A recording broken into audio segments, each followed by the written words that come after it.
I'm talking to Kate Hudson from the Campaign for Nuclear Disarmament. Now, CND said from the off that the military intervention in Libya was a mistake and that it could, in fact, result in a major civil war in Libya. Kate, thanks for talking to us. Now, do you see your predictions coming true? Well, unfortunately, what we were fearing does seem now to be taking place, that it hasn't been some kind of quick humanitarian swoop that would be over very rapidly and peace and justice would be miraculously introduced. Unfortunately, that hasn't happened, and we see now from the initial number of countries involved, now we have NATO involvement, we seem to be more entrenched there, there doesn't seem to be any visible end in sight. It's now widely recognised that it is indeed a civil war, and that, of course, intervention in a civil war is illegal. But I think one of the most tragic elements, of course, is the repeated, unfortunately now repeated incidents of the interventionist forces actually killing the side that they ostensibly are there to support, which just really underlines the complexity of the situation, the difficulty of the situation, and the absolute inappropriateness of military intervention. What would you like to see happen now, though? Surely you wouldn't want to see NATO pulling out and leaving the Libyans essentially to a bloody civil war. Well, unfortunately, I think that that would indeed be the most appropriate thing to do.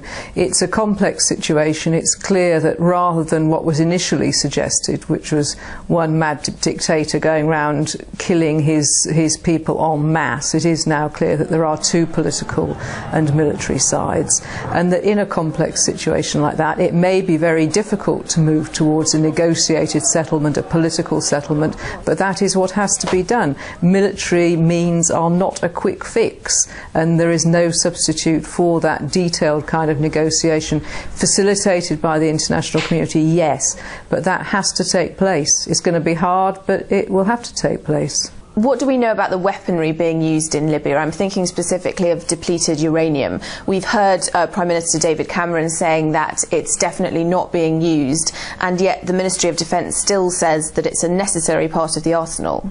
Yes, that's quite an interesting contradiction that has emerged there. It's led some people to suspect that David Cameron didn't really understand what depleted uranium was, and that perhaps he was actually talking about cluster munitions.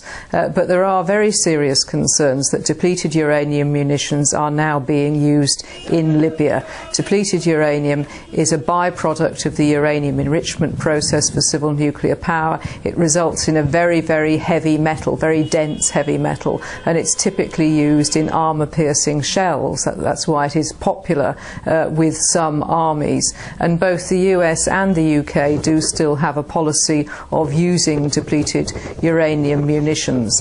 The weaponry which Britain is currently deploying is not suitable for British DU munitions. They are land-based munitions in our case, but certainly the United States typically uses depleted uranium munitions on A-10 aeroplanes. Those are the kind of gunships which are essentially a plane constructed around a cannon, and they can fire thousands of rounds of depleted uranium munitions. The top brass, US top brass, that announced that those air gunships were being used, then did subsequently say DU munitions weren't being used on them yet, so to speak. But we have no confidence in that statement, because in the past conflicts where DU has been used, notably in the first Gulf War, in Bosnia, in Yugoslavia in 1999, and subsequently very extensively in Iraq, on all those occasions they denied the usage of them, and it only became evident afterwards that they had indeed been used. So we do not have confidence in the current assurance that the A-10s deployed in Libya aren't using depleted uranium, and we know the terrible consequences for the health, for the environment as a result of depleted uranium usage. It's a radioactive weaponry form. There is great incidence, sharp increases of birth defects, of cancers, particularly brain cancers, lymphomas and so on. in Iraq and those other places as a result. We've heard time and time again that these airstrikes are designed to protect civilians, but even the potential use of depleted uranium gives the lie to that, surely. Well, absolutely, because depleted uranium is a weapon of indiscriminate effect. Because of the impact, what happens is that when the shell or the round hits its target, it explodes, and it has what's been described as a kind of aerosol effect of radioactive particles. And you can't ever ensure that those particles will only affect military personnel. That means that they can indiscriminately affect civilians, and that, of course, is illegal under international law. Also can have a very long-term effect because of the radioactive qualities, has a negative impact also on the environment. So these are illegal under international law. Some countries haven't yet recognised that, and as indeed you've seen on the MOD website, the British government justifies the continued use. But it's absolutely unacceptable.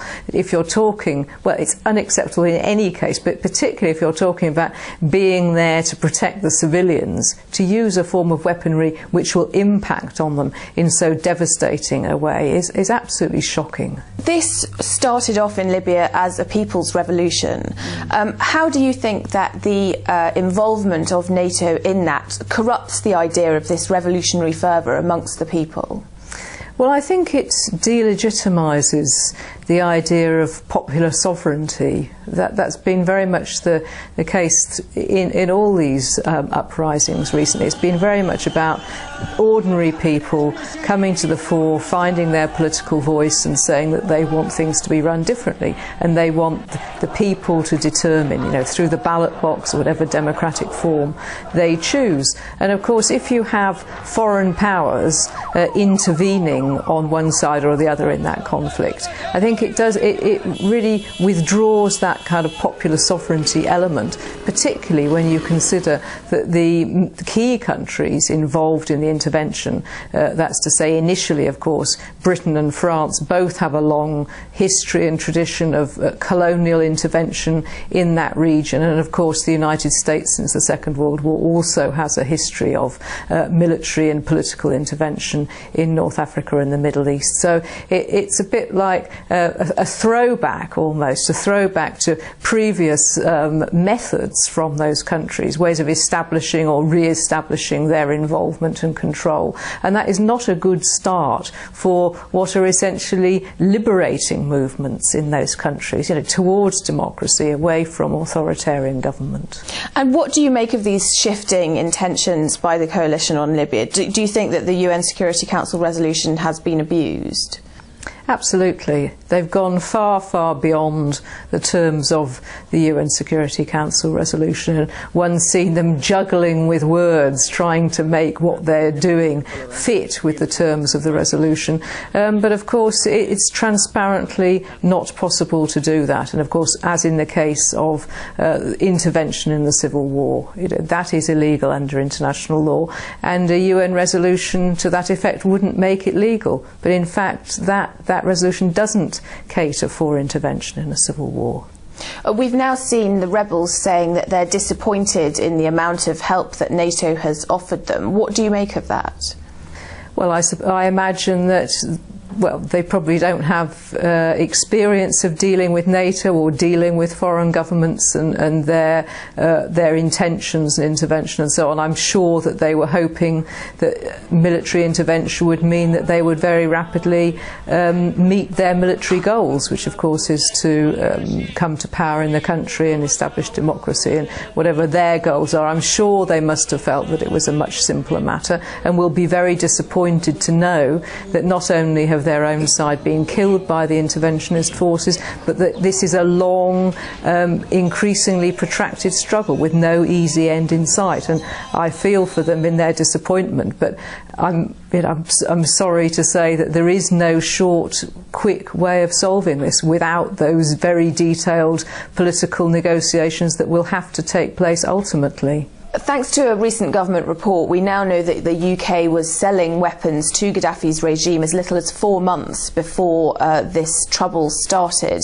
The report says that that was a misjudgment of the risk that those weapons would be used on civilians. Do you accept that as a misjudgment?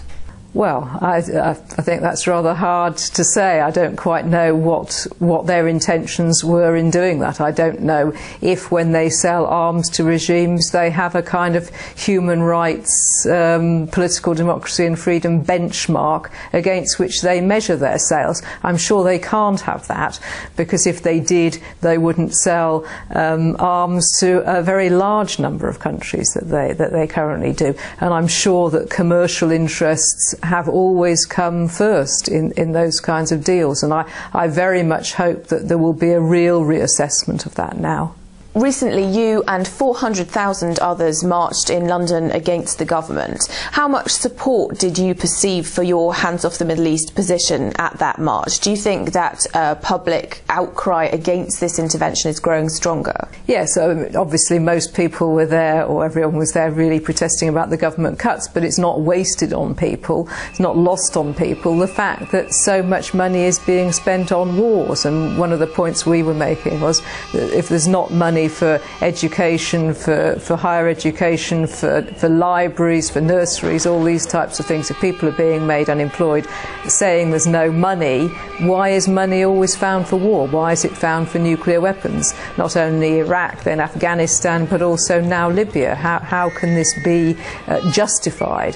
And I think the opinion polls very strongly show that the majority of people agree with us on that. There's a fairly small minority now supporting the government in its aims, or in its intervention in Libya, and the majority are not in support of that. And that doesn't surprise me at all, because I think particularly since what happened in Iraq and sort of government shenanigans over that and sort of dishonesty about our war aims, I think people are now much more critical and much more wanting to make their own assessment of these things. And of course, with the development of the internet, a lot of information is there for people to arrive at their own judgment, and on balance the British people in their majority arrive at a judgment for peace. Kate Hudson, thank you very much. Thank you.